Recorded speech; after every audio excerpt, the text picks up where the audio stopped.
Assalamualaikum warahmatullahi wabarakatuh. Ila hadratin Nabi Mustafa Muhammadin sallallahu alaihi wasallam. Al-Fatihah. A'udzu billahi minasyaitonir rajim. Bismillahirrahmanirrahim. Alhamdulillahi rabbil alamin. Arrahmanir rahim. Maliki yaumiddin. Iyyaka na'budu wa iyyaka nasta'in. Ihdinas siratal mustaqim. صراط الذين أنعمت عليهم غير المغضوب عليهم ولا الضالين.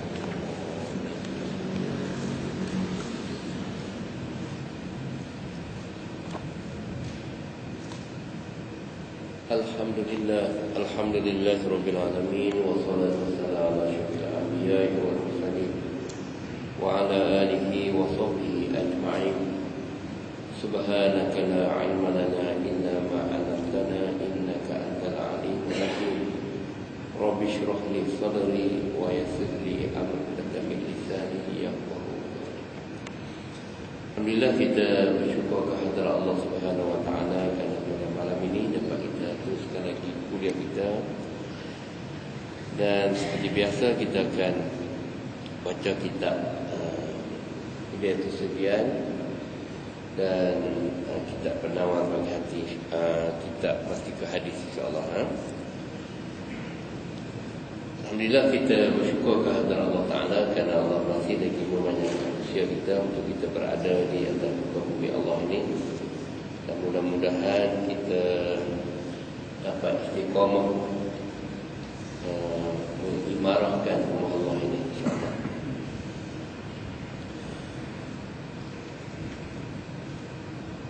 Kita dah baca sampai di muka surat 10 di baris yang keempat akhir, ya.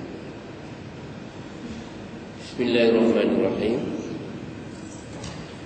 Syahidan, maka tidak sah mengangkat akan hadas dan menghilang akan najis melainkan dengan air yang mutlak, iaitu tiap-tiap air yang suci daripada kaid yang lazim disebut akan dia pada ketiga disebut akan air seperti tebu dan gula dan sabun. Kita sebut air punya soal bawang dan sabun dan umpamanya. Pada minggu lepas kita dah bicara tentang syarat-syarat untuk orang nak mandi hadas dan juga mengangkat wudu.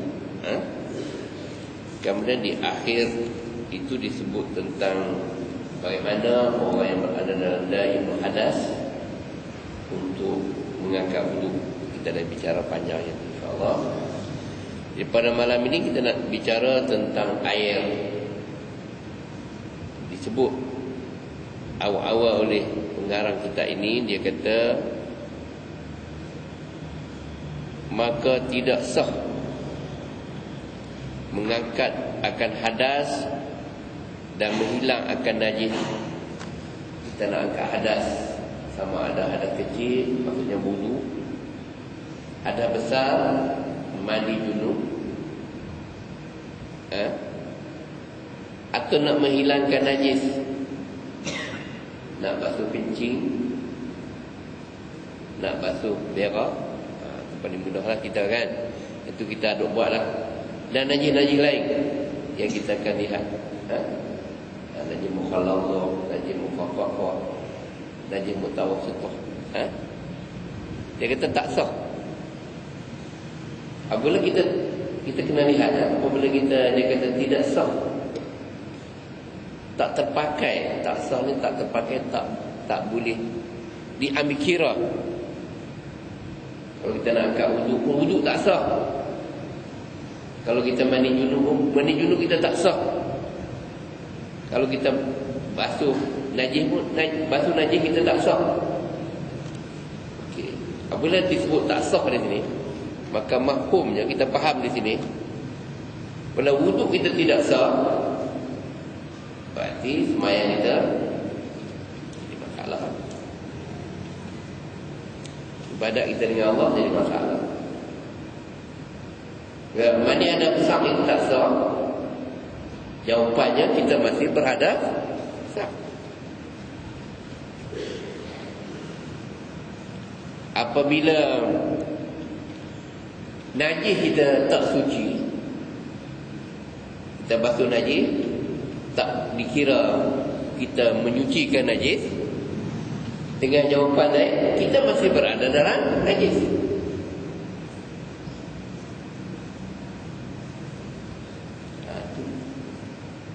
Penting lah.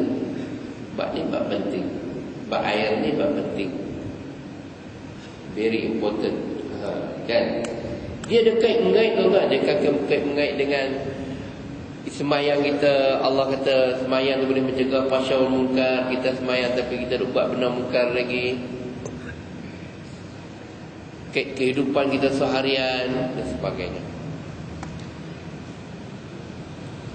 Jadi benda ni sangat penting untuk kita mengetahui, dan ianya kita lakukan hari-hari. Ambil wudu, lalu kita ambil wudu. Kita basuh najis, lalu basuh najis. Sehari berapa kali dah tahu. Tambah lah kaki pupuk, lagi lah gerak lagi. Penting. Oleh kerana itu kita kena mengambil kira dari sudut kehidupan kita seharian, dari segi air yang kita nak gunakan, dan tempat air yang ada dalam rumah kita pun kena ambil kira juga. Jangan buat heleh-beleh orang baling kita, kan? Buat bagi betul-betul. Kalau kita buat rumah, kita kena ambil kira di situ. Polah yang kita nak buat tu, kalau kita buat rumah lah. Kalau kita beli rumah murah ni, susah sikit. Kalau kita beli rumah ni, tapi kalau kita boleh perbetul, kita perbetul lah. Tangkolah bilik ayat kita tu. Sebab dia nak menentukan ibadat kita dengan Allah SWT. Bukanlah main-main. Allah pergi, bukan nak marah. Nanti tak boleh marah-marah ni. Bahaya ni. Ni bahaya. Saya pun macam lah ni. Hari Ahad saya dapat berita pukul 2. Saya dapat berita macam nak jatuh kan. Dia kenal dia. Dia seorang sahabat yang baik. InsyaAllah. Syahid dah. Kita pun tak tahu tuan-tuan. Kita pun tak tahu. Mati ni di tangan Allah, kita pun tak tahu. Ni yang duduk elok macam ni pun kita boleh jadi kita mati ditangkap oleh rimau. Allah. Tak tahu lagi. Allah saja yang mengetahui. Sampai masanya berlakulah ianya. Kan?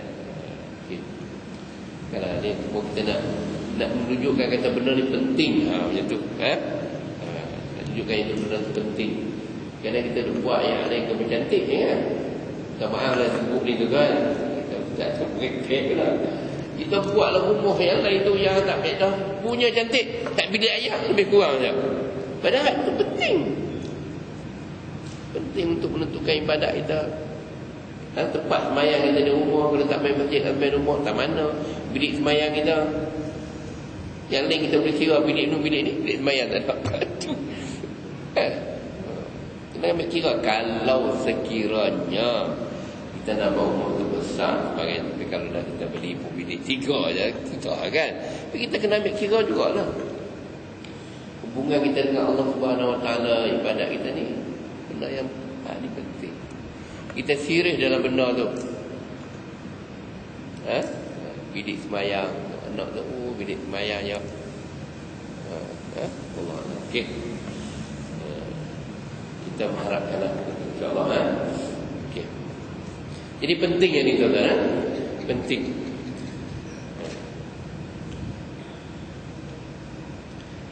Dia kata melainkan dengan air yang mutlak.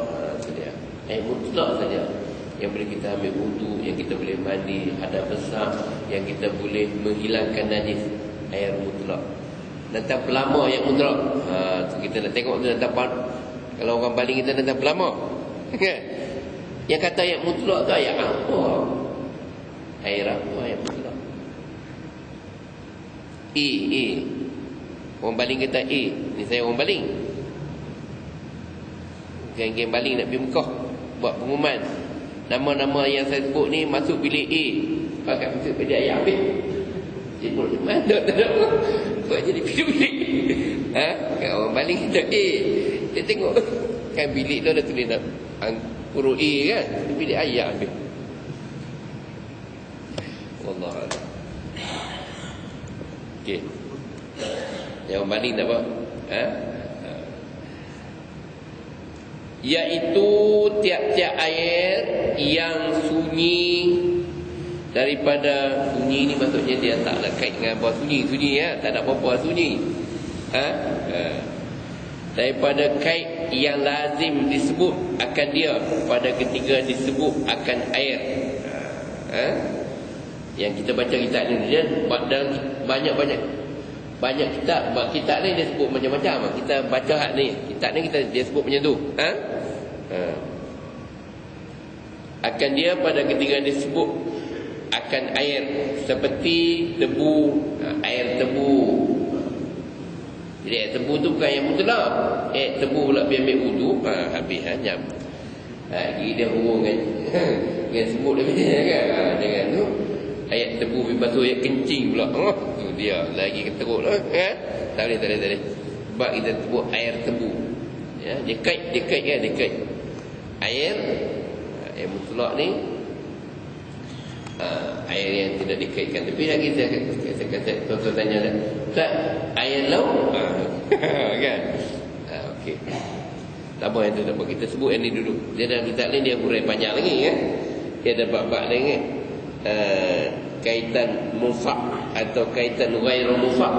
Dia dalam kitab lain sebut macam tu. Okey. Tak apa. Kita faham dulu yang ni.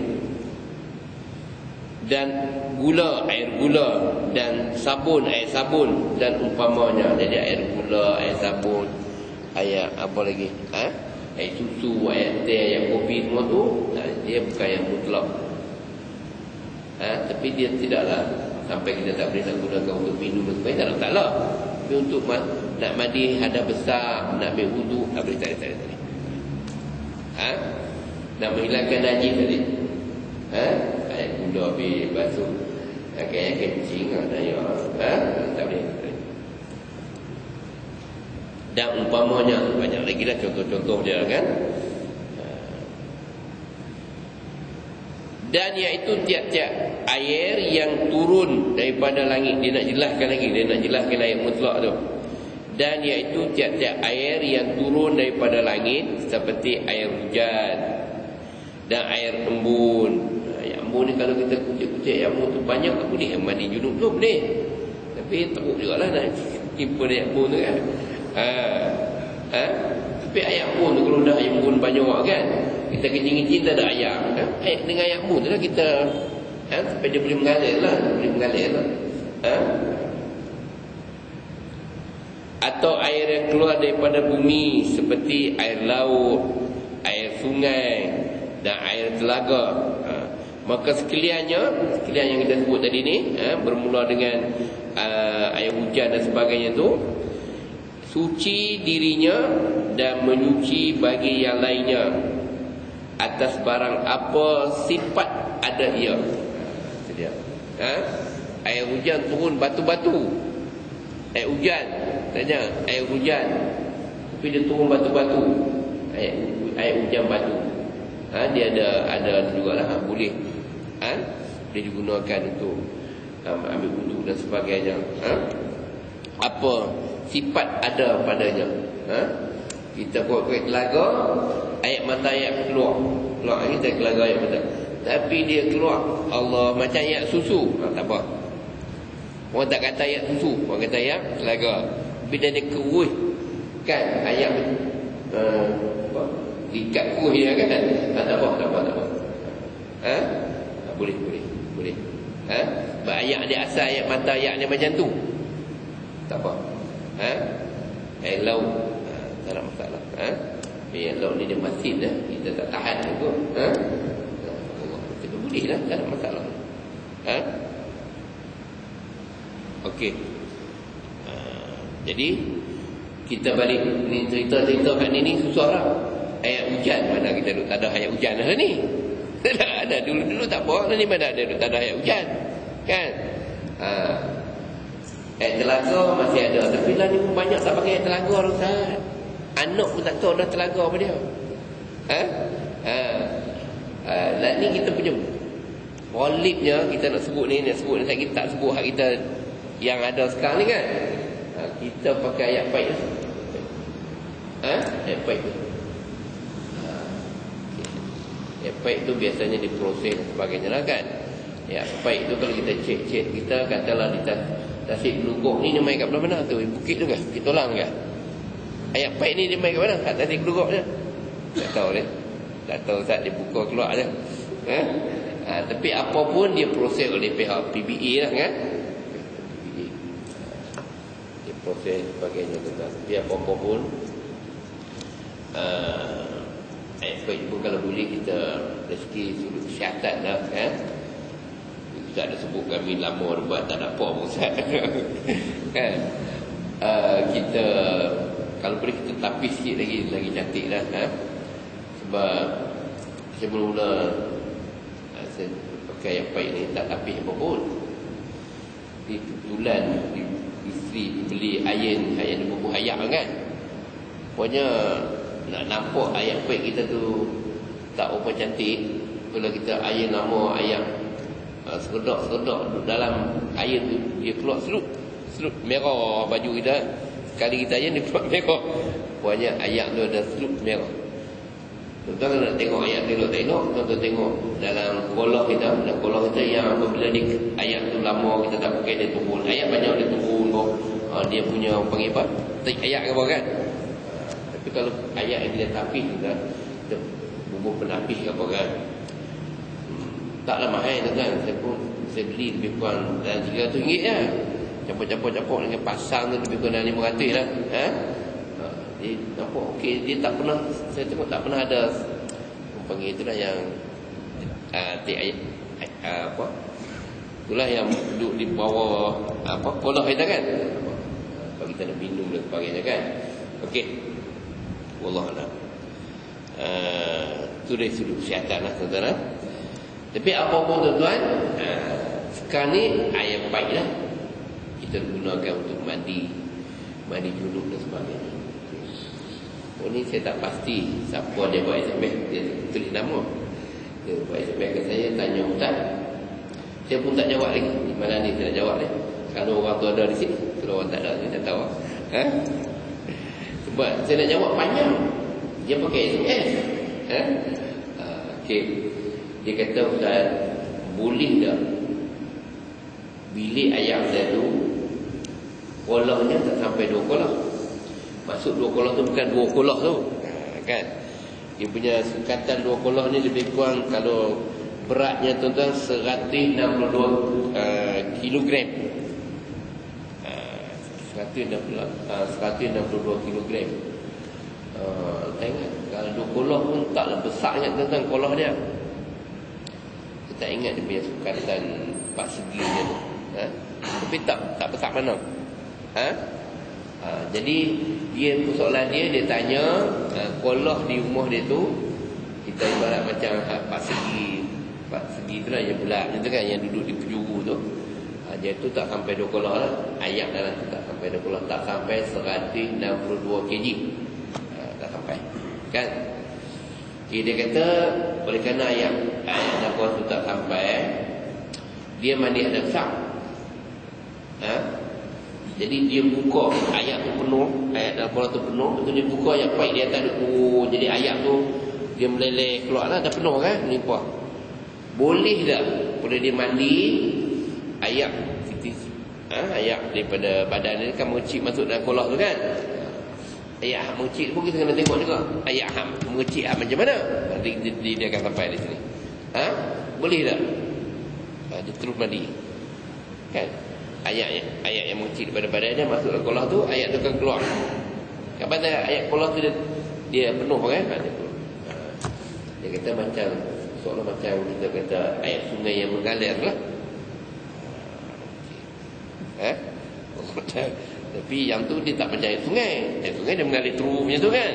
Yang ni kolah, ayat dalam kolah penuh, dia buka paip lagi, jadi ayat penuh dia keluar dia tu. Boleh tak dia buat? Okay. Tak kita jawab. Kita baca. Kita jawab. Okey, kita baca dulu yang ni. Saya tu ada orang ada buat kan, yang buat. Tapi kalau tanya saya tuan-tuan, yang lebih baik, yang lebih sempurna, pakai ni lah, pakai shower, pakai shower tu. Atau kalau tak pakai yang tu dah tak ada sangat susah kan, beli pipe sikit, di apa? Dipacok kan, pipe tu, kita mandi terus. Kita buka mandi terus. Itu lagi senang lah. Ya, insya-Allah tak jadi hak musakmal tu payah nak berlaku di situ. Okey. Tak saya jawab tu lah. Kalau saya terlupa tu tak ingatkan.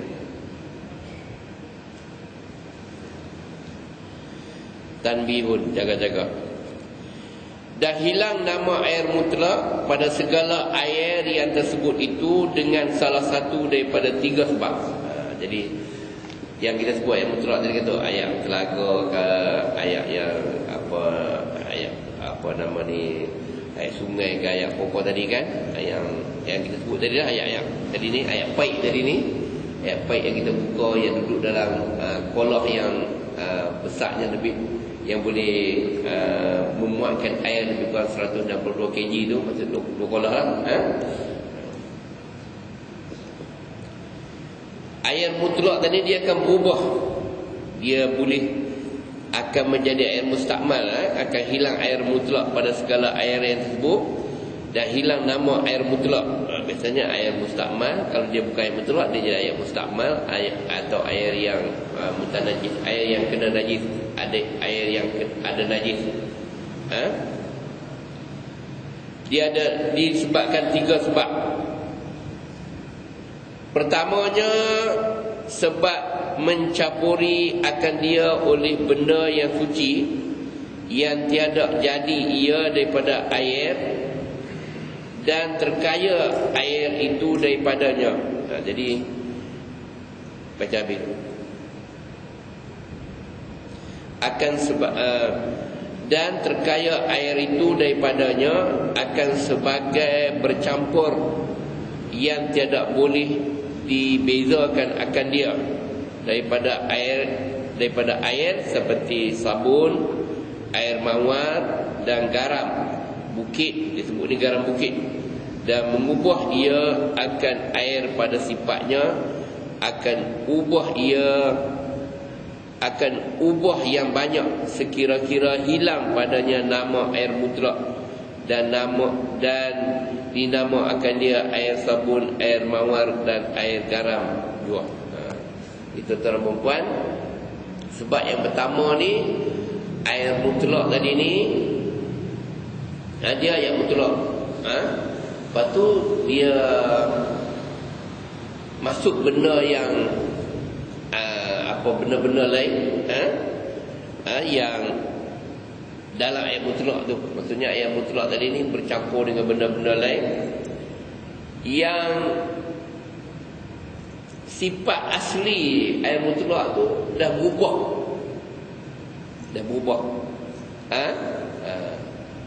Contoh kita kata macam tadi dia sebut air garam, air garam.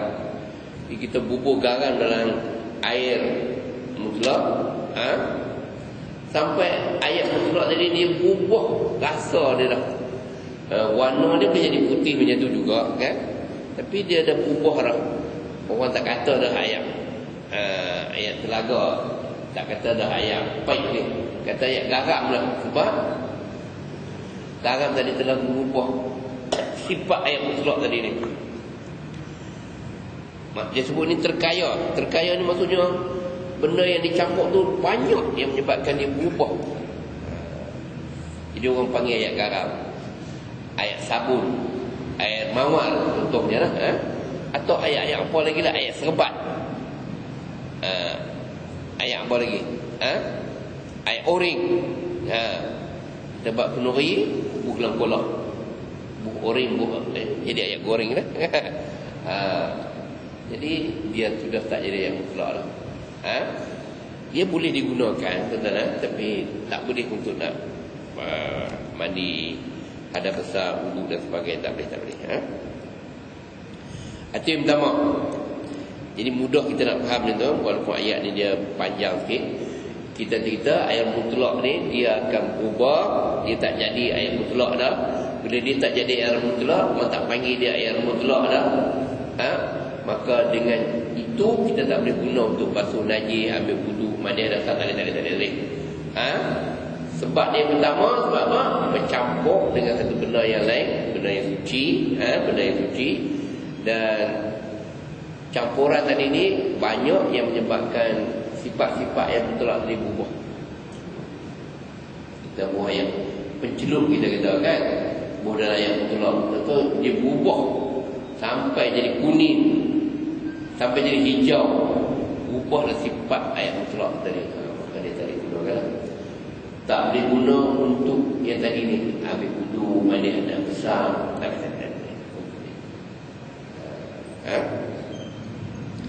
Kalau nak minum dan sebagainya tak ada masalah lah.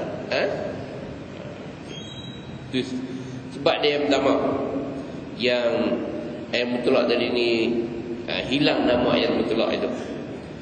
Sebab yang kedua yang menyebabkan hilang juga ayat mutlak tadi, sifat ayat mutlak tadi ni, dan dia tak boleh nak guna untuk wudu, mandi anak besar, hilangkan najis ni. Yang kedua, sebab dipakai akan dia pada basuhan, sebab dipakai akan dia pada basuh fardu, pada wudu dan pada mandi, dan tiada sampai perhimpunannya dua kolah. Okey. Sebab yang kedua, sebab yang kedua ni selalu kita berlaku lah.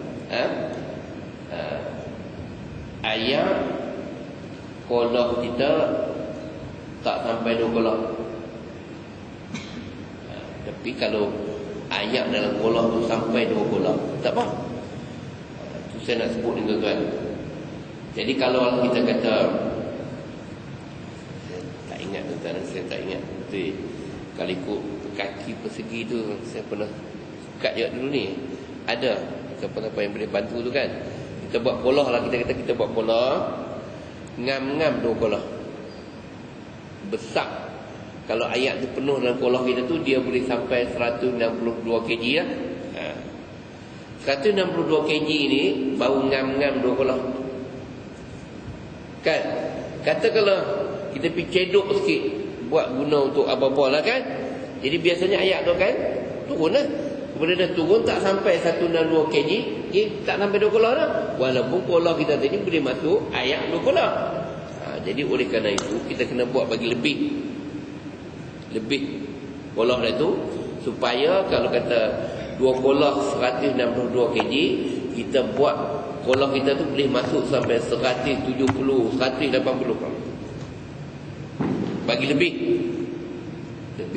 lagi puas hati. Jadi kalau lebih tak ada masalah tuan-tuan. Kita nak celup dan tu nak ambil wudu pun tak apa. Celup tangan apa semua macam dalam kolah. Ada kolah tak? Tak apa, tak ada masalah lah. Tak ada masalah. Jadi kalau tak sampai ni tuan-tuan, kalau tak sampai 2 kolah, kita basuh yang pertama tadi. Basuh muka, basuh fardu yang pertama tadi. Okay, kita ambil wuduk, basuhan yang dikira yang pertama tu yang penting. Hak kedua, ketiga tu sunat. Yang fardu ni yang wajib kita basuh. Jadi kalau kita ambil wuduk, basuh muka yang pertama tadi.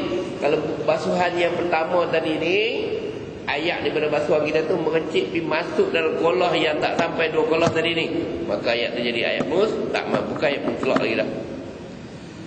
Jika sekiranya ayat dalam kolah tu tak sampai 162 kg. Tapi kalau dia lebih daripada 2 kolah, lebih daripada 162 kg, tak ada masalah. Dia tak jadi mustakmal, walaupun basuhan yang pertama je tu. Tapi kalau basuhan kedua, ketiga tu tak ada apa-apa, tak apa. Itu tak ada masalah. Dikira yang basuhan fardu, basuhan yang wajib. Basuhan kedua, ketiga tu tak wajib dah. Okey. Sebab itu kita kena pastikan basuhan muka kita yang pertama tu fardu, kita kena basuh bagi betul-betul. Bagi dia meliputi semua ruang lingkup muka lah, kalau kita nak basuh muka lah. Selagi dia tak sampai ruang lingkup yang dikenaki oleh syarak hak-hak muka je kita basuh, maka basuhan yang pertama tu tak dikira fardu lagi. Sebab apa? Dia tak melengkapi had muka yang dikenaki. Kita kena basuh sampai lengkap. Okey, yang tu nanti kita dah dapat nanti lah. Okey. Jadi saya ulang sekali lagi. Jadi kalau kita ambil wudu, kita ambil wudu, tambahlah lagi kalau kita ambil wudu tadi ni tuan-tuan, kita buka paip, ayak dalam kolah pun, kolah kita pun kecil tak sampai 2 kolah. Lepas tu kita pergi ambil wudu atas paip di atas, kolah bawah kan, dia ambil macam tu, basuh muka, basuh tangan sebagainya tu, lagilah ayak jadi mustakmal. Lepas tu anak kita pergi kecil nak pilih ayak tu, ambil ayak tu basuh air kencing kita, air kencing anak kita. Lepas basuh, ambil wudu pula, lepas tu semayang.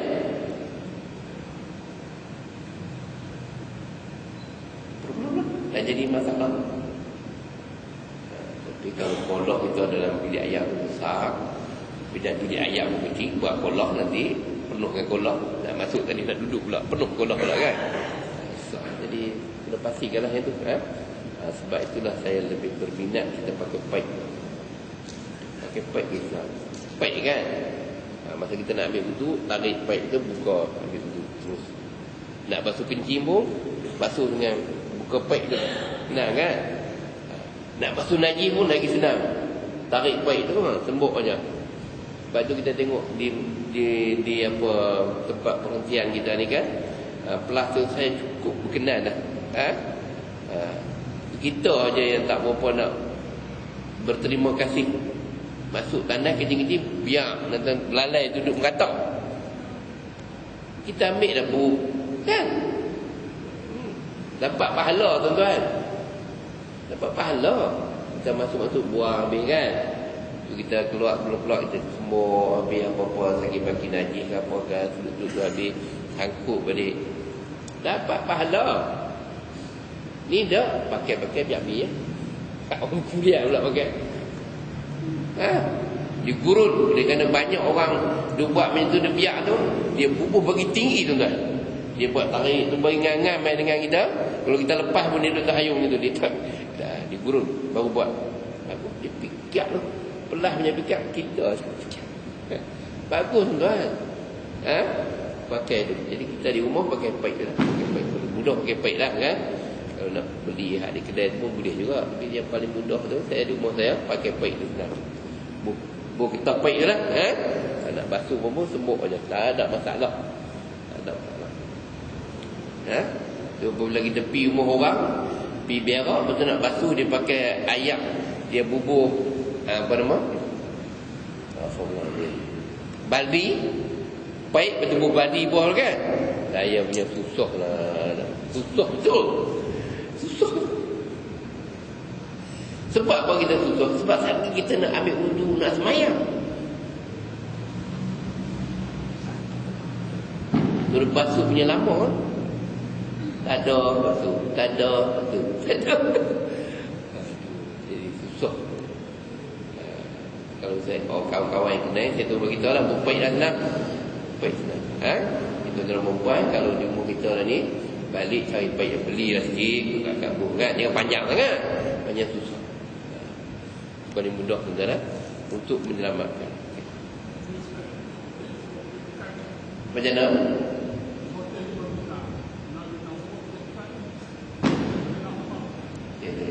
Dia ada di bawah tuan-tuan. Yang tu lagi susah.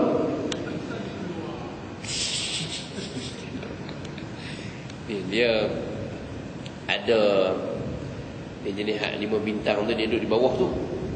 Dia ada lubang kecil. Saya pernah lah pergi di mana tu, dia perlu kacau mana nak basuh biar ni. Jadi dia ada buka tu jaga. Buka selagi tuan-tuan kita pergi duduk tengok tu, buka dia semua nak kita kan. Jadi yang tu dia kita kena kontrol papan tunggu kita.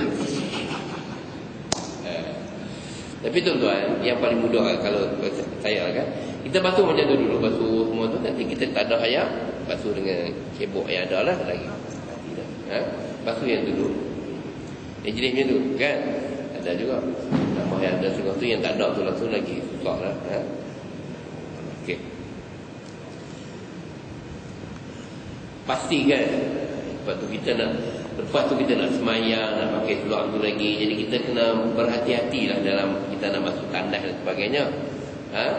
Walaupun kita tak pakai seluar tu untuk semayang, tapi kita kena jaga juga. Sebab kita tak mau kita pakai seluar yang kena najis dah. Tak mau itu. Kena pastikan. Okey. Ada juga setengah tuan. Kadang-kadang kita dah bumuk-bumuk ni, dia selalu terpancut tu. Nak kata daimul hadas tak sampai lagi. Tak sampai peringkat daimul hadas lagi. Bila jenis-jenis yang tu pun satu masalah kan. Kadang-kadang kita semayang nak pakai seluar tu, nak pakai seluar dalam tu juga kan.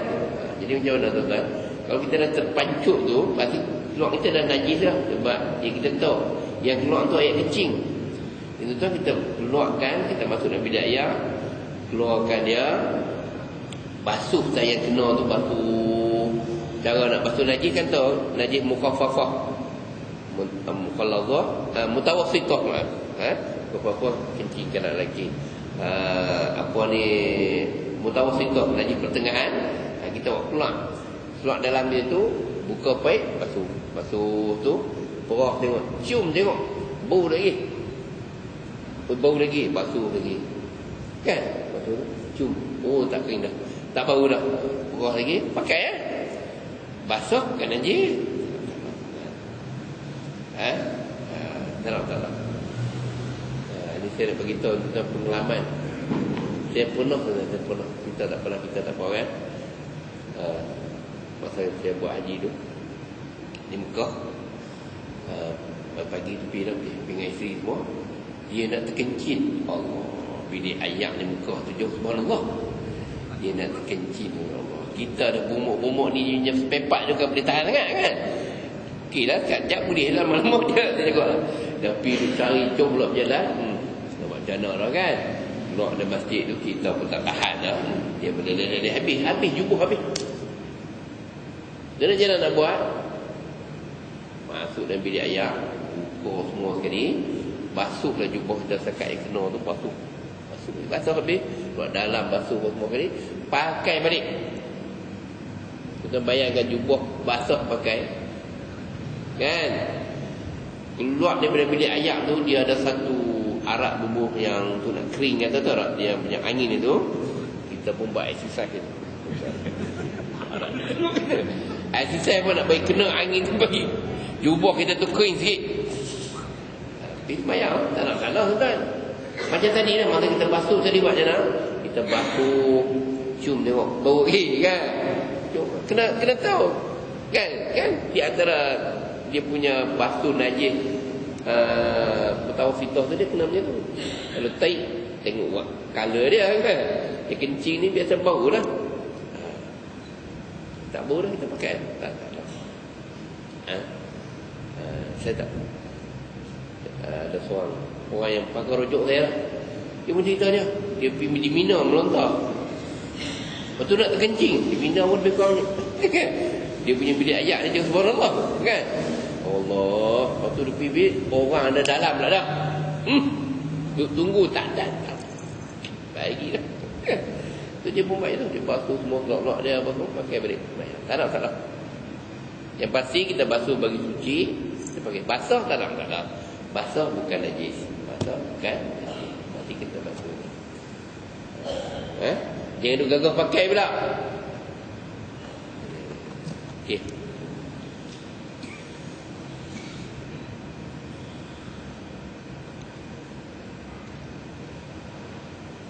Itu yang kedua tadi ya. Okey. Sebab dipakai akan dia pada basuhan fardu, pada wudu atau mandi, dan tidak sampai perhimpunannya, maksud ayak tu ayak tadi tak sampai 2 kolam. 162 kg ya. Tapi kalau saya ingat nanti, kalau kuliah yang berikut nanti, kalau saya boleh main sukatan inci ataupun cm, kita boleh senang sikit ya. Saya tak lupa ingat.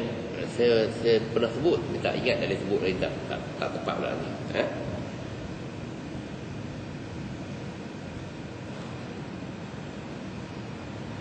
Maka air yang dua bahagi ini suci dirinya, tiada menyuci bagi yang lain. Jadi tuan-tuan, ayat yang pertama tadi dia dah berubah. Jadi kalau kita bubuh katalah macam air sabun dari suci tuan-tuan, tapi dia tak boleh menyucikan yang lain. Air garam, air apa lagi, air serbat, suci, kita boleh minum kalau air serbat ni. Yang kedua tadi disebut sebagai air mustakmal lah tuan-tuan, air mustakmal. Jadi air mustakmal ni kata air tu suci dirinya, tiada menyuci bagi yang lain. Jadi tuan-tuan, air mustakmal. Jadi kalau ayat yang tak cukup 2 kolah masuk ayat basuhan yang pertama tadi, dia sudah jadi ayat mustakmal. Jadi kalau kita nak basuh lantai apa-apa, boleh gunalah. Boleh digunakan lah nak basuh. Nak jual apa nama pokok bunga ke apa kan, boleh lah. Boleh. Jangan buat untuk nak tadi ni. Ambil wuduk tak boleh, mandi junub tak boleh kan, untuk menghilangkan najis tak boleh. Yang lain-lain tu tak apalah. Yang lain tu nak buat tak apalah. Okey. Boleh.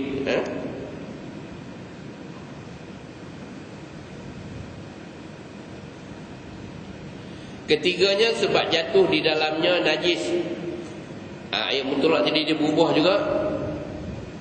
Sebab yang ketiga, sebab jatuh di dalamnya najis, sekurang-kurangnya ada kelihatan pada mata orang yang pertengahan, padahal air itu sedikit, artinya kurang daripada 2 kolah. Jadi najislah ia dengan semata-mata terkena najis yang tersebut itu. Okey. Jadi ayat tadi tak sampai 2 kolah, lepas tu kita nampak najis masuk dalam tu. Najis masuk dalam ayat yang tak sampai 2 kolah tadi ni.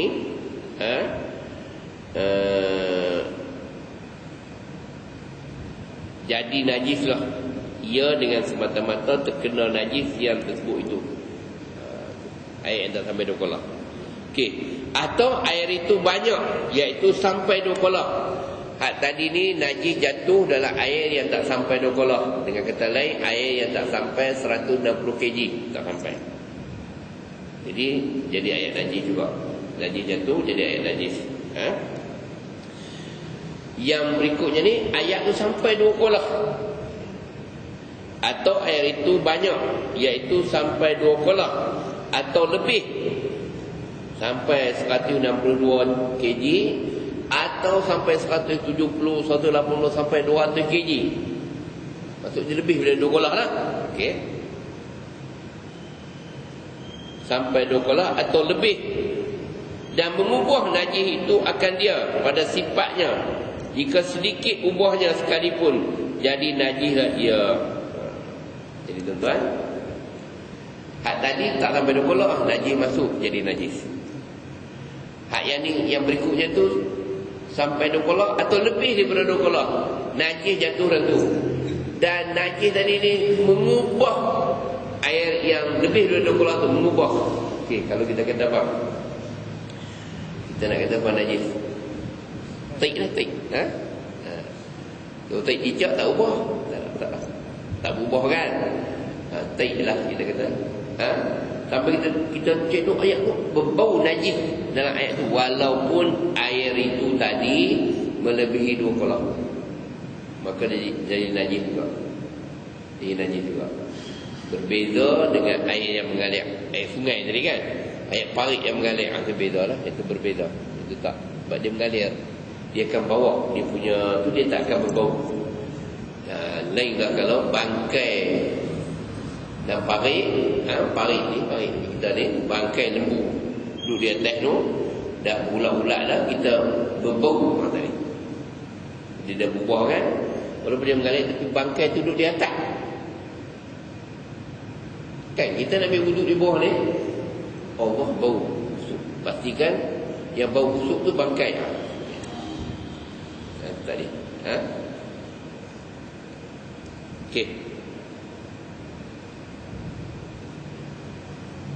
Maka air yang 2 bahagi ini tidak boleh dipakai akan dia sekali-kali kerana ia najis. Okay. Jadi itu tuan-tuan. Jadi pastikanlah tuan-tuan, kalau kata macam lah, saya pernah mengajar di Mesir. Di Mesir katanya, kalau saya kerja macam agama lama lah, 80-an. Saya mengajar di belajar di Mesir. Di pagi itu saya main, anak murid yang duduk asrama ni, dia beritahu dia kata, Ustaz, semalam ada anak anjing apa yang pernah pergi Mesir, koloh dekat surau tu punya besar. Bukan dua kolah, bukan berkolah-kolah lah, besar dia punya kolah dia kan. Budak-budak main beritahu dia kata, Ustaz, malam pagi subuh kami nak main nak ambil wuduk, tengok anak anjing duduk lompat-lompat dalam kolah tu kan. Anak anjing tu ni dia kena tipu kan. Itu kami pamit keluar. Macam mana ayat tu Ustaz? Saya pun beritahu lah, kata ayat tu dia tak berubah pun, tak bau buah dia macam tu je kan. Tapi rasa macam lan aku rasa dia kencing ada kan. Tapi tak nak berubah pun, tak pergi tengok ayat tak ada apa-apa pun. Masih macam tu juga. Kalau orang tak beritahu, tak tahu kata anjing, anak anjing jatuh. Orang tak beritahu. Tapi dah orang beritahu, tahu kan. Tu kita tengok tak berubah apa. Tak apalah, tak ada masalah. Tak ada masalah. Tapi kalau takut orang yang tahu tu dia macam yang komok-komok dia macam. Tapi dia pun tak ada apa kan. Kan? Yang tu kalau apa dah rasa macam tu, kalau nak buang tu banyak tu kan, banyak berkolah-kolah. Saya pun tak apa lah, budak-budak pun tak apa lah. Okay. Macam mana tu dia pergi tanya seorang ustaz pula. Petang tu saya keluar-keluar, apa budak-budak dalam kolah main selut ni? Wah, tanya awak. Dia pun kata, ustaz tu kata kena samak ustaz, kena samak ustaz. Pakat main selut dalam kolah tu, ayat. Saya pun no komen kata. Allah Allah. Okey. Pastikanlah itu insya-Allah. Okey, macam saya dapat masa saya duduk di Jabatan Mufti dulu, ada kawasan belah sini saya tak mahu sebutlah, sekolah menengah mana. Dia malam tu anjing masuk dalam surau. Mana dia tak tutup pintu je nak tu, anjing masuk dalam surau. Jadi apa? Zuhur budak-budak tak semayang. Pagi tu dia pun main-main tu, ada anjing dalam surau dia pun. Kalau anjing tu keluar kan? Jadi zuhur nak semayang, tu telefon dia. Lepas tu saya bagi fatwa lah. Macam mana ni? Apa nama surau kami ni, kapek semua, kapek nak sama kapek kan. Okey, jadi saya pun tak jawab lagi. Satu saya pun sama Datuk Hassan tak ada sedikit okey, Datuk Hassan bagi pertama dia punya fatwa dia tu tadi kalau berlaku dia tanya hujan nak malam tu. Apa Datuk pergi tanya hujan ni kan, orang nak tanya kapek anjing masuk, dia tanya hujan lah. Apa yang dia tu tanya hujan-hujan ni kan, dia ada kaitan dengan anjing. Hujan lah, tak apa, saya tak ada jawab ni. Nanti kita nak tanya sekolah kan. Okey, dia kata tak ada apa, kering Ustaz, malam tu kering tak hujan. Dia tu kata tak ada masalah Ustaz, suruh mereka kalau ada tapak-tapak anjing tu sapu-sapu je, sapu-sapu okey, tak payah ada sama-sama. Sebab kering dengan kering, anjing kan nak jumpa kalau tu, tapi kering dengan kering. Anjing yang kering main tepuk kita yang kering tak apa. Jangan anjing basah kita kering pergi tepuk, tak boleh. Kita kena sama kan. Dia macam tu. Jadi tuan-tuan boleh tengok dalam Mughni Muhtaj, tak pasti buku surat apa-apa. Tapi seminggu saya nak cari sebab nak kata kering dengan basah najis, kering dengan kering tak najis. Kita bukan dia tulis okey boleh, tak boleh macam tu. Ya, Datuk Hassan dia tak mahu. Dia kena tulis hujah sebab apa? Dalil dalam kitab kena tulis dalam, kena tulis. Kita punya cari seminggu Kan murni murtad tu bayangkanlah, susah nak baca. Rojok kawan-kawan kita dapat. Dia 3 perkataan kot lah tu yang murni kata boleh. Jadi kalau kering-kering tak apa, pastikanlah. Okey, jawab yang tadi. Kita berhenti di sini dulu tuan-tuan. Kita berhenti di sini sebab kita nak baca hadis sikit lagi. Jadi saya minta maaf, walaupun saya target pukul 8.30 kita berhenti, tapi tak apalah. Berhenti tengah-tengah jalan tu tak apa elok. Okey, kita sambung nanti tuan-tuan, insya-Allah kuliah yang berikutnya pada minggu yang berapa tu? Minggu yang keempat minggu yang keempat November, minggu yang keempat hari Rabu, hari Selasa 26 bulan 26. InsyaAllah kalau tak ada apa-apa tuan-tuan, saya akan sampai insyaAllah.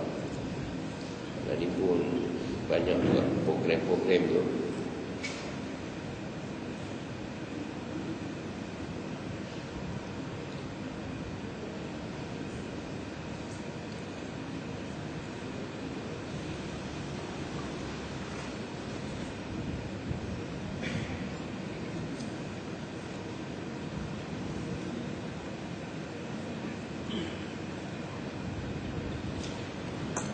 Okey, 26 dan 11 insyaAllah. Okey, yang tadi ni tuan-tuan, apabila dia nak mandi junub, dia buka ayat. Dalam ayat tu kena pastikan tak? Ayat dalam kolah tadi ni dia tidak ada yang utama lah. Dia buka ayat baik tu penuh lah, sudah meleleh kan. Lepas tu dia mandi. Pastikan ayat basuhan yang pertama tadi. Ayat kedua tidak apa. Basuhan yang pertama ni maksudnya basuhan yang nak meratakan semua ayat pada badan dia. Itu dikata yang pertama lah. Jangan mengunci banyak dalam tu. Kalau mengunci banyak tak ada juga. Kalau mengunci sikit-sikit saja boleh dipakai, boleh dimaafkan dengan dia buka itu kan. Dimaksudkan ni kalau macam tu tuan-tuan, dia kena cedok. Dia kena duduk jauh sikit mandi. Kalau dia payah cedok macam tu, tu payahlah. Saya dekat di ayat daripada badan basuh yang pertama yang bersihkan, masukkan tu. Dia kan. Tapi paling mudah saya kata tadi, untuk tidak menimbulkan masalah, kan, bubuh baik, buka mandi terus, atau pakai itu lagi mudah lah. Itu paling mudah. Assalamualaikum. Okey. Pasti pasal kita nak tengok sikit banyak tu kita payah juga tak siap. Sikit banyak-banyak. Jadi saya, kalau tanya saya tu, tapi jawapan dia macam tu lah bila saya rujuk kepada banyak sahabat-sahabat kita, dia jawab macam tu. Tapi kalau saya tu dan kawan-kawan kita bersebut, saya lebih baiklah bubuh baik atau pakai, kalau dah tak ada awak tu pakai baik je lah. Okey. Kalau ada persoalan lagi tentang bab ni, belum kita nak masuk mahkikah hadis.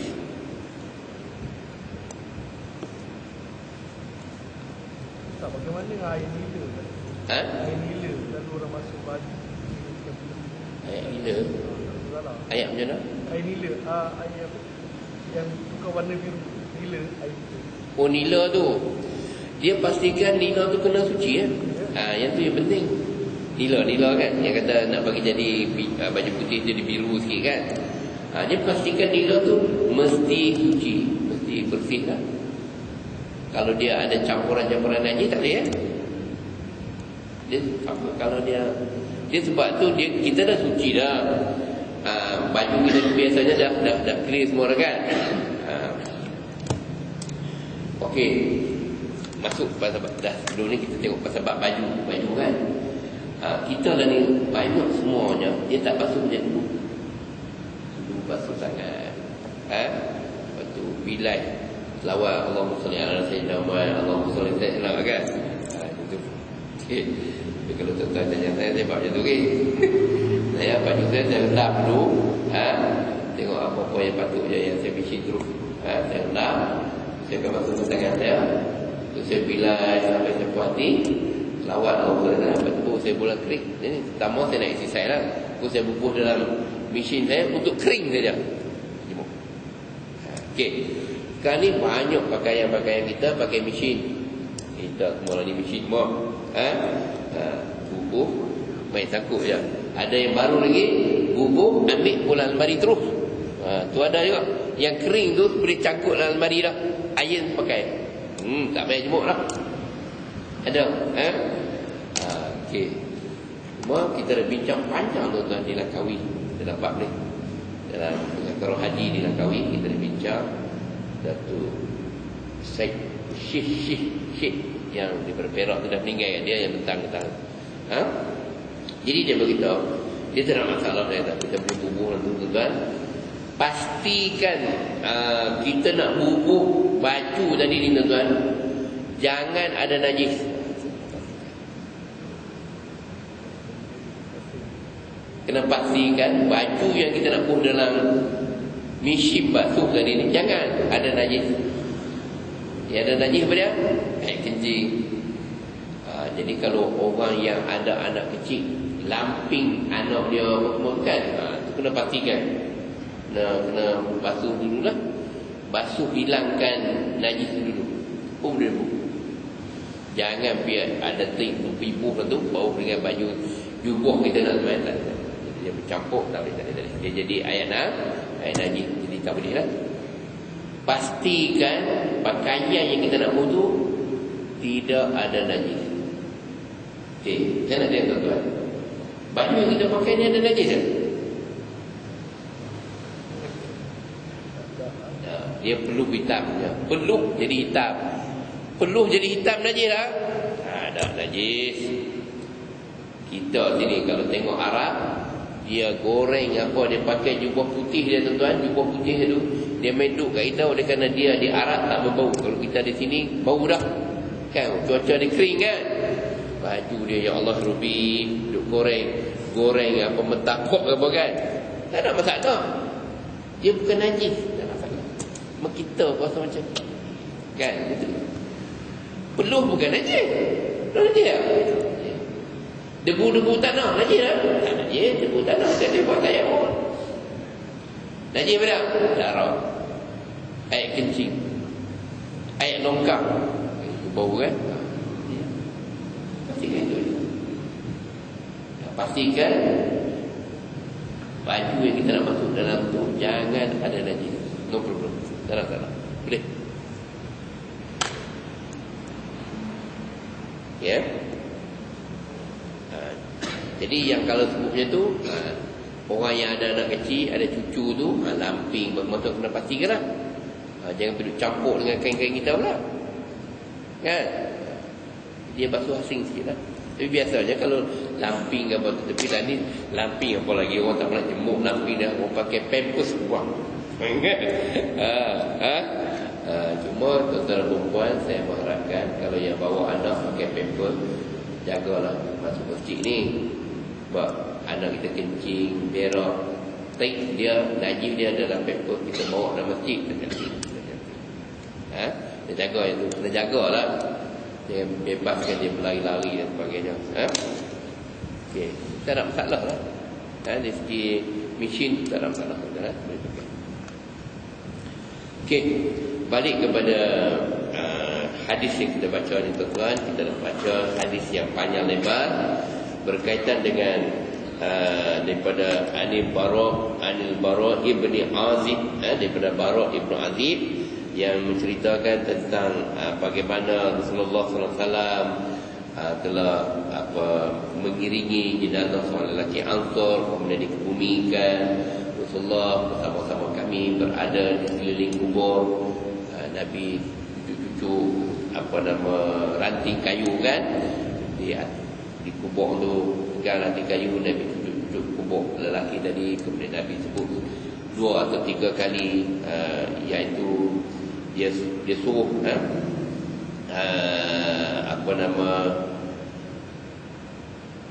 dia suruh orang lelaki ni, mayat tadi ni, mintalah kamu perlindungan kepada Allah dari azab kubur. Nabi sebut tu 2 atau 3 kali. Okey.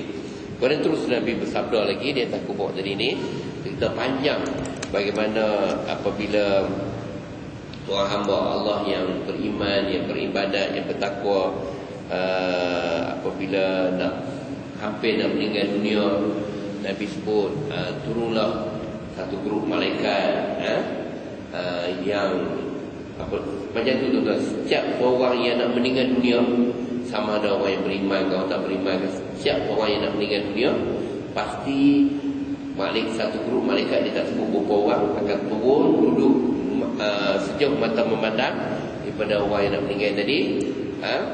Dia akan bawa lah sama dia tu. Kalau orang itu orang yang beriman dan bertakwa, macam kita baca dalam kuliah lepas, dia akan bawa kain kafan daripada syurga, kemudian hanut tu tabur, betul kan? Apa gitu, cendana apa yang wangi kan, tu dia akan bawa bersama tu. Maka sampai masa dia nanti, malaikat maut akan turun. Malaikat maut akan berada di hujung kepala tu, akan mengarahkan, meminta supaya ruh keluar. Bagi orang yang beriman, ruh tadi keluar dengan mudah. Disebut dalam hadis ini, dia kata ruh itu keluar macam air yang mengalir daripada cawan ni, air yang mengalir daripada cawan ni. Kalau kita jumpa macam tu, mengalir macam tu ruh dia. Kemudian malaikat maut sambut ruh tadi. Maka malaikat yang ditugaskan bawa kain kafan tadi yang duduk sejauh mata-mata tu, dengan sekelip mata dia akan ambil ruh tadi daripada tangan malaikat maut tu, letak di atas kain kafan tadi ni. Dan kuliah yang lepas kita baca ruh tadi ni, ruh orang yang beriman, dia letak atas kain kafan tadi ni. Ini dia tabuk tadi. Maka dia pun, para malaikat ni bawa ruh tadi ni naik. Ruh tu akan mengeluarkan bau yang cukup harum. Dia boleh naik ke langit. Ke langit tu dia akan bertemu dengan para malaikat. Setiap pertemuan dengan malaikat tadi, malaikat akan tanya ruh siapa yang wangi ni ke malaikat yang bawa tadi pun akan sebutlah ruh siapa sebut nama seperti nama dia atas muka bumi ni. Sampailah bertemu dengan Allah SWT, sampai di langit yang ketujuh, ila sama'i sabi'ah, sampai langit ketujuh. Maka bertemu dengan Allah SWT. Allah pun memerintahkan supaya uktubu kitab abdi fi illiyin. Allah minta supaya kitab, tulis, kitab kat sini suratan amal orang yang beriman tadi ni diletakkan di illiyin, satu tempat nama illiyin. Kemudian Allah perintahkan malaikat tadi bawa balik ruh tu ke bumi. Kerana dia asal daripada tanah, dia turun ke tanah semula, berada di alam barzakh. Okey. Yang tu orang yang beriman. Malam ni kita nak baca orang yang tidak beriman pula. Apa yang Allah sebut di sini, ni Nabi Muhammad SAW menyebut di sini.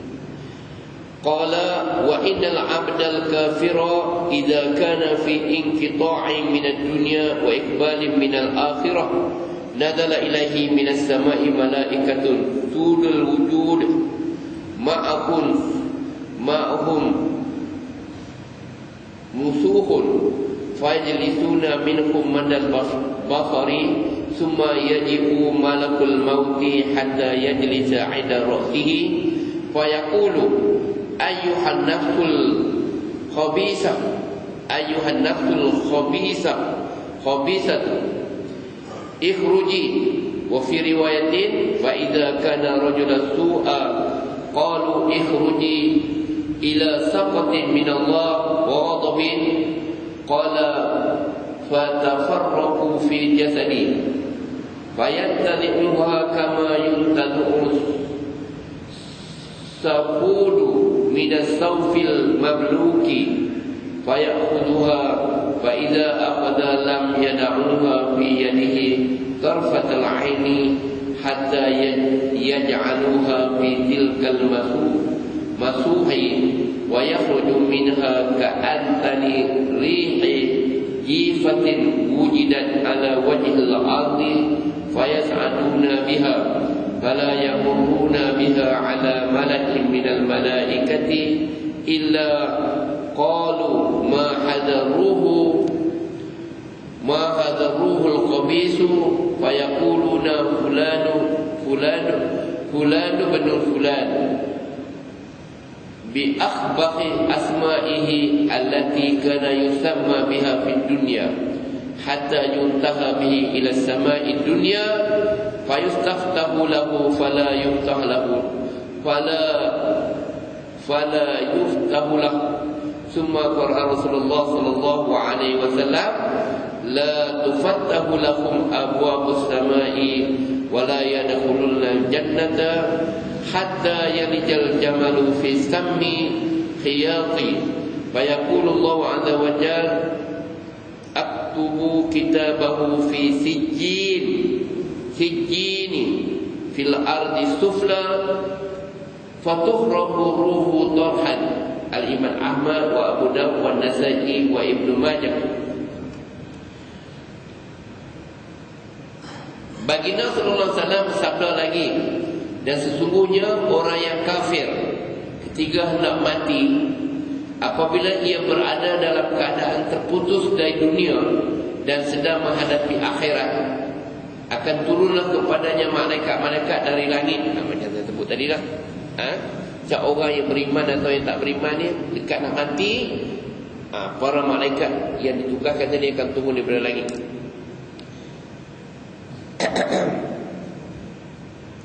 Hitam muka mereka oleh kerana orang yang nak mati tadi orang kafir, orang yang tak beriman, orang yang tidak beriman dengan Allah, orang yang tak bertakwa pada Allah. Maka malaikat tadi ni turun hitam mukanya. Tapi kita tak tahulah, kita tak nampak malaikat kan. Dengan membawa kain-kain kasar seperti kain kadut, ka'lid dewata kadut.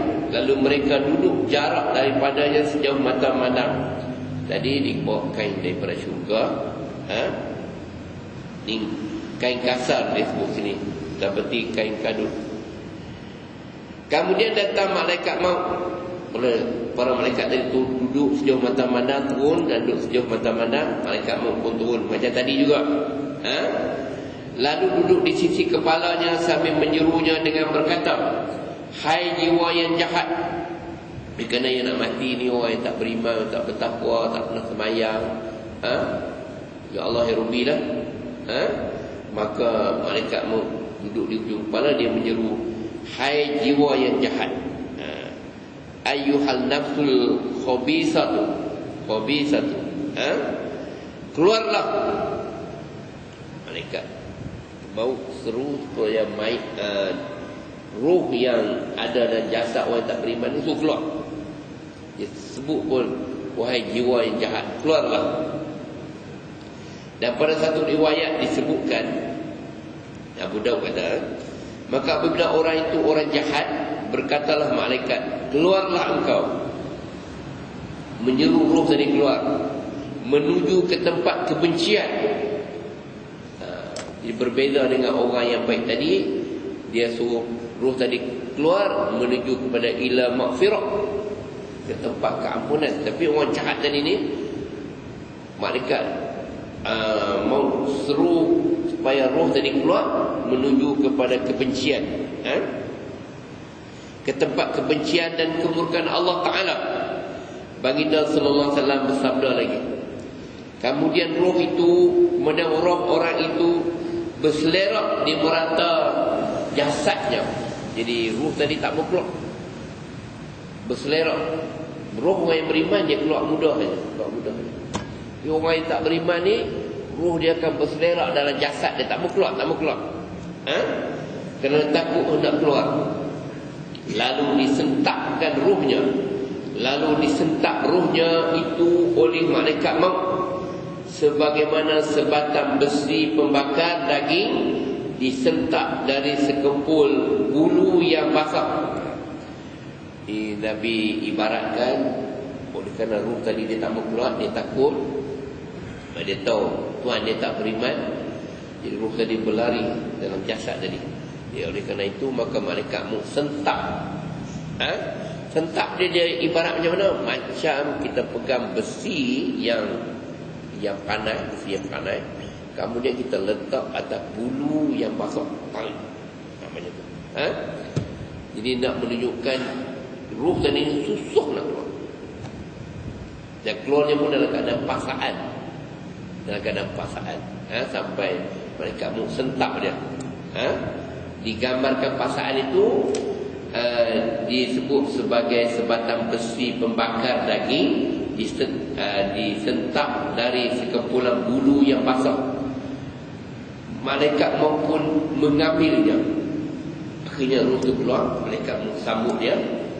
Maka apabila ia mengambilnya, malaikat-malaikat yang ditugaskan untuk itu tidak membiarkannya di tangan malaikat walau sekelip mata pun. Macam tadi juga, malaikat yang duduk di sejauh mata badan dengan kelip mata akan ambil roh tadi ni,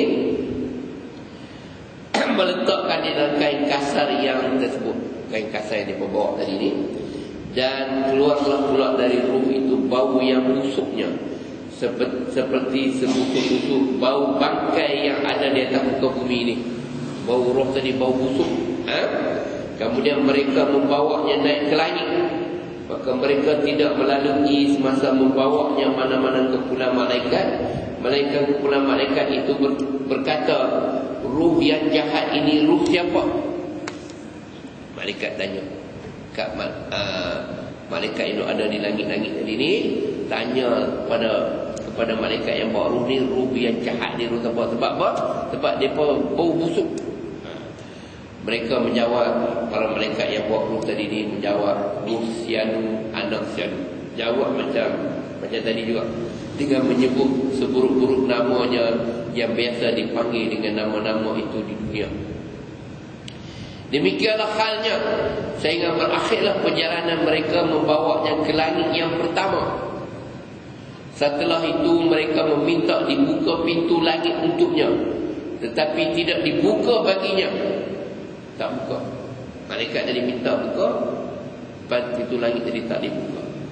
Kemudian Rasulullah SAW bersabda lagi, membaca ayat 40 surah Al-A'raf, la tufattahu lahum abwabus samai wa la yadkhulul jannata hatta yalijal jamalu fi sammil khiyati. Tidak sekali-kali akan dibuka bagi mereka pintu-pintu langit, dan mereka tidak akan masuk syurga sehingga unta masuk dalam lubang jarum. Allah bagi macam kita kata apa? Ini cakap bahasa balawah kita lah, bahasa balawah. Depa ni tak akan masuk syurga sehingga unta masuk dalam lubang jarum. Hatta yalijal jamalu fi sammil khiyati. Itu ayat Quran kan? Surah Al-A'raf ayat 40.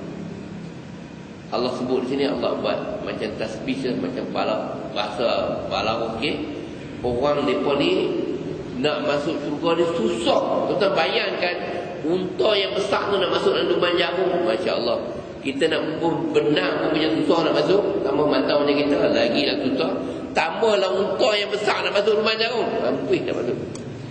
Nak menunjukkan kepada kita, Allah SWT nak bagi tahu kepada kita susahnya mereka ni nak masuk syurga. Sukar nak masuk syurga. Susah. Macamlah unta nak masuk lubang jarum. Allah, tak pasti boleh masuk. Tak mungkin masuk kan? Macam itulah mereka nak masuk. Nak gambarkan susahnya orang yang tak beriman ni nak masuk syurga. Kemudian baginda sallallahu alaihi wasallam bersabda lagi, lalu Allah Azza wa Jalla berfirman kepada malaikat, simpanlah suratan amal jahatnya dalam sijin. Uktubu kitabahu fi sijin fil ardi sufla. Dalam sijin, iaitu tempat simpanan suratan amal jahat orang-orang yang berdosa. Yang letaknya sijin ini terletak di mana? Yang letaknya di bumi yang terbawah sekali. Lalu dicampakkan ruhnya ke situ sampailah hari kiamat. Macam tadi, orang tu akan, orang yang beriman tadi diperintah ruh dia bawa balik ke bumi dan akan berada di alam barzakh sampai kiamat. Dan keadaan yang cukup cerita. Kita akan dapat satu hadis dari situ kan, nak menggambarkan macam mana keseronokan orang beriman dalam alam barzakh. InsyaAllah dia akan sampai nanti 40 sampai dia minta kepada Munkar dan Nakir. Setelah dia ada soal dengan baik semua, dia pun duduk dalam keadaan yang cukup selesa, kuburnya diluaskan dan sebagainya tu, dia minta ke apa nama ni, muka dan nakir, dia kata kalau boleh dia nak balik jumpa keluarga dia di Tasik Kelungkuk. Tasik Kelungkuk tu saya tak faham lah. Dia nak cerita macam mana seronok dia duduk nak lapar atas. Beli dah muka nakir pagi dah? Tak ada. Kalau lagi semua pakai lari bila mana ada panik pun kan. Nak menunjukkan seronoknya duduk di sana. Tapi dia nak cerita keluarga dia. Sebaliknya. Okay. Tuan-tuan dan puan, macam itulah orang yang tak beriman dengan orang yang beriman digambarkan dalam hadis ni apabila sampai dekat nak menemu ajalnya.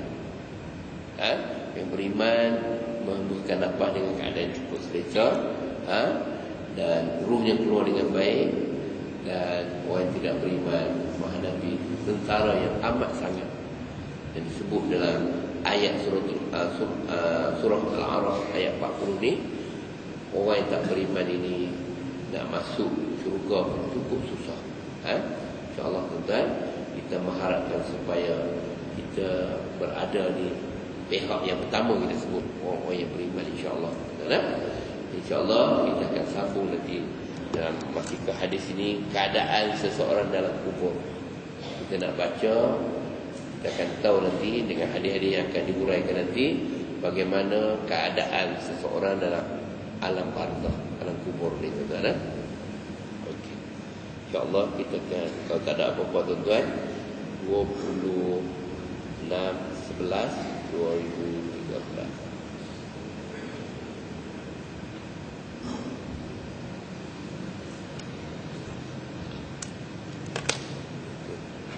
Tak apa, tambah sikit tak apa. Okey, kalau ada masalah.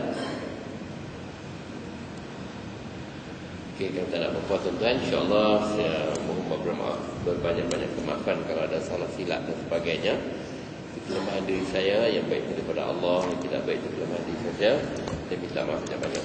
Sekian, Assalamualaikum warahmatullahi wabarakatuh. Bismillahirrahmanirrahim. Alhamdulillahirabbil alamin. Hamdan yuwafi ni'amahu wa yukafi mazidah. Ya Rabbana lakal hamdu kama yanbaghi li jalali wajhika wa 'azimi sultanik. Allahumma nawwir qulubana bi nuri hidayatika kama nawwartal arda bi nuri syamsika abadan bi rahmatika ya arhamar rahimin. Allahumma aslih dhata baina wa ahli baina qulubina wa ihdinas subulas salam wa najjina minadh dhulumati ilan nur wa najibna fawahisha ma dhahara minha wa ma batan. اللهم افتح علينا فتح عارف بحكمة وانشرنا على رحمته وذكرنا ما نسينا وعلمنا ما جهلنا يا ذا الجلال والإكرام. ربنا آتنا في الدنيا حسنة وفي الآخرة حسنة وقنا عذاب النار وقنا عذاب النار وقنا عذاب النار. وصلى على محمد وعلى آله وصحبه أجمعين والحمد لله رب العالمين. تقبل الله